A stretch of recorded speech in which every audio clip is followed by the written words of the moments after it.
اب یہاں پہ ایمان ابو طالب علیہ السلام سے متعلق مجھے بحث کو پیش کرنا ہے، سننا چاہیں گے نا؟ تو بھائی یہ جملہ پیش کر رہا ہوں، اس میں بڑی میری محنت ہے، اور اردو ادب کا مرکز مانا جاتا ہے پورے پاکستان کا کراچی کو، تو اس لیے مجھے پورا یقین ہے کہ میرا جملہ ضائع نہیں ہوگا۔ تو اب آئیے ذرا میں آرام سے پیش کروں گا جملے کو۔ ایمان ابو طالب پہ ایمان رکھنا ایمان کی علامت ہے۔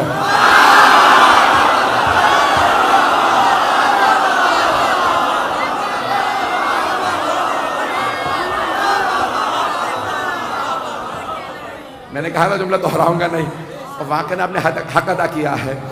جانے کے نام اب یہ ایمان حضرت ابو طالب علیہ السلام سے متعلق پوری بحث کو پیش کر رہا ہوں۔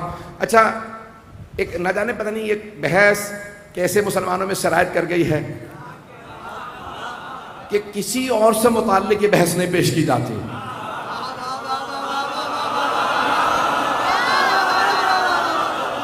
اچھا، جو افراد حج پہ جا چکے ہیں ان کے تو ذہن میں ہوگا، اور جو نہیں گئے ہیں خدا انہیں جانا نصیب فرمائے۔ جب آپ حج پہ جائیں گے نا تو وہاں کوئی لفظ سوچ رہا تھا کہ کوئی اور کچھ استعمال کر لوں، تو اب وہاں آپ کو متوع ملیں گے، تو وہ آپ کو یعنی جنت معلیٰ جو قبرستان ہے رسول خدا کے اجداد کا، کہ جہاں جناب ابو طالب ہیں، جناب یعنی خود جناب سرور کائنات کے جناب خدیجہ ہیں، ان کے بیٹے ہیں، جناب عبد المطلب ہیں، جناب ہاشم ہیں، اور یہ کوئی نہیں سوچ رہا کہ بھئی یہ نہیں، یہاں پہ آپ فاتحہ نہ پڑھیں، یہ اسلام سے پہلے قبرستان بنا تھا، تو ہمیں بھی پتہ ہے اسلام سے پہلے قبرستان بنا تھا۔ ہم سے نہ لڑو، پیغمبر سے لڑو، انہوں نے قبرستان کا نام رکھا جنت معلیٰ۔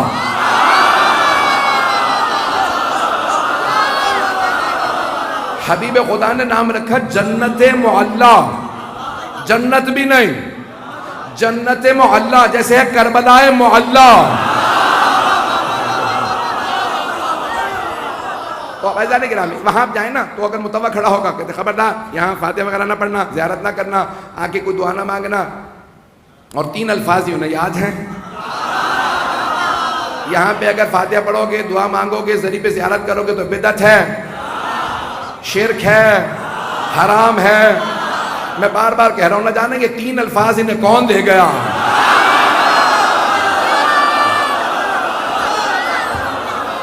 اور وہاں پہ آپ کو فوراً روکتے ہیں، تو اچھا بہت سے ہمارے مومنین جذباتی تو ہوتے ہی ہیں، بھئی یہاں کیوں دعا نہ مانگے، تو وہ فوراً کہتے ہیں نہیں یہاں پہ آپ منہ کر کے دعا نہیں مانگ سکتے، ذریعے کی زیارت نہیں کر سکتے۔ کیوں؟ کہا کیونکہ معاذ اللہ یہ کافر تھے۔ کون ہے یہاں؟ کہ جناب ابو طالب۔ بھئی کیوں؟ کہ نہیں یہ کافر تھے، اور کتابوں میں آیا کہ کافر تھے اس لیے زیارت نہیں کر سکتے۔ بھئی عزیزان گرامی اتنے بہت سے صحابہ جن کے باپ کافر تھے،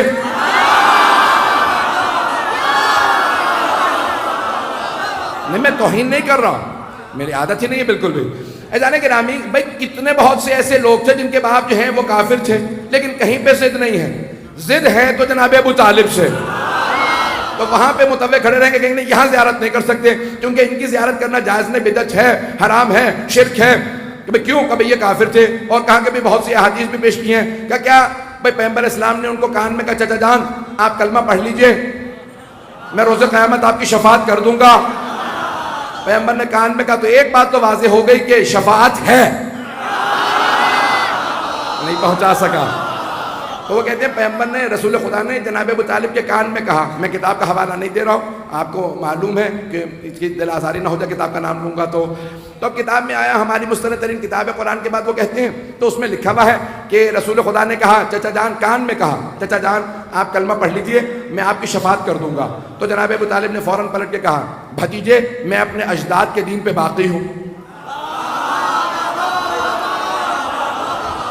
تو ہمارا عقیدہ تو پہلے یہی ہے کہ اجداد رسول خدا، اجداد معصومین سب کے سب با ایمان ہیں، تو اگر انہوں نے یہی کہا تو ہمارا مطلب ثابت ہو گیا۔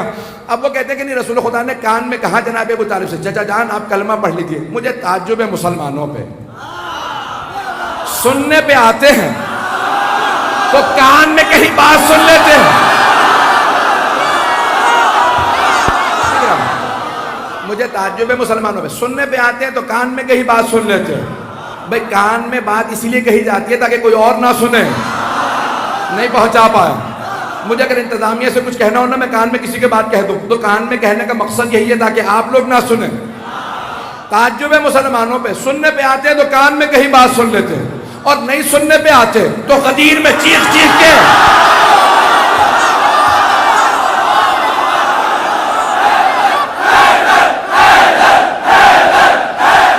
ایزانے گرامی مجھے تعجب ہے، سننے پہ آتے ہیں تو کان میں کہیں بات سن لیتے ہیں، اور نہیں سننے پہ آتے تو غدیر میں چیخ چیخ کے اعلان کر رہے ہیں من کنت مولا فہذا علی المولا، اور وہاں پہ کسی کو سنائی نہیں دے رہا۔ ایک صاحب سے پوچھا بھائی آپ غدیر میں موجود تھے، پیغمبر نے کیا کہا؟ تو انہوں نے منہ بنا کے کہا میں ذرا دور بیٹھا تھا۔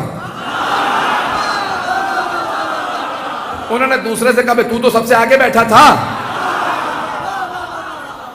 آپ تو سب سے آگے بیٹھے تھے تو آپ نے کیا سنا؟ کہا سنا میں نے لیکن دیکھ نہیں سکا۔ کہا سب سے آگے بیٹھے تھے دیکھ نہیں سکے؟ کہا سورج کی روشنی بہت زیادہ تھی۔ مجھے نہیں پتا سورج کی روشنی زیادہ تھی یا علی کے چہرے کا نور۔ تو عزیزان گرامی وہاں پوری بحث یہ ہے، وہ کہتے کہ نہیں آپ ان کو یہاں پہ آ کے سلام نہیں کریں، زیارت نہیں پڑھیں، اور یہ بدعت ہے، اور پیغمبر اسلام نے کان میں کہا تھا۔ اور بھئی اچھا ٹھیک ہے کان میں کہا تھا تو آپ کو کیسے معلوم ہے؟ کہ اس کے 3 راوی ہیں۔ آج 3 پہ چلتا رہے گا سارا سلسلہ،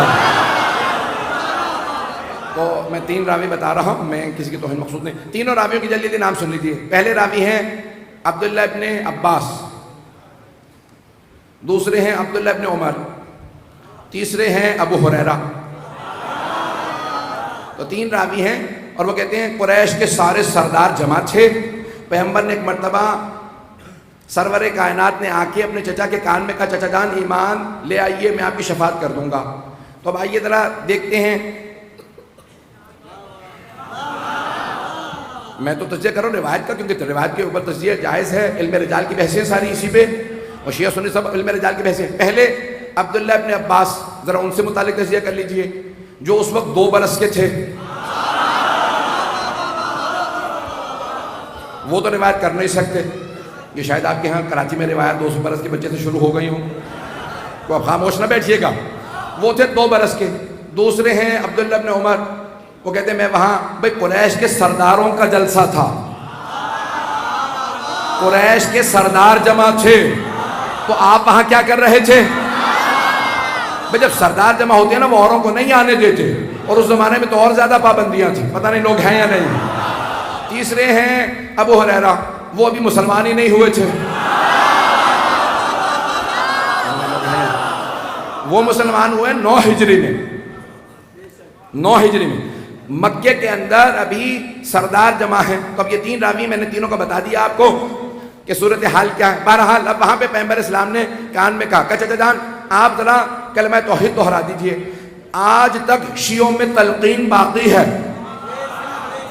کہ جب انسان دنیا سے جا رہا ہو تو اسے فوراً کہو اپنا عقیدہ دہرا لو، میں مانتا تھا لا الہ الا اللہ محمد رسول اللہ علی ولی اللہ، اور میں مانتا تھا کہ علی کے 11 بیٹے بھی امام ہیں، پہلے کا نام حسن،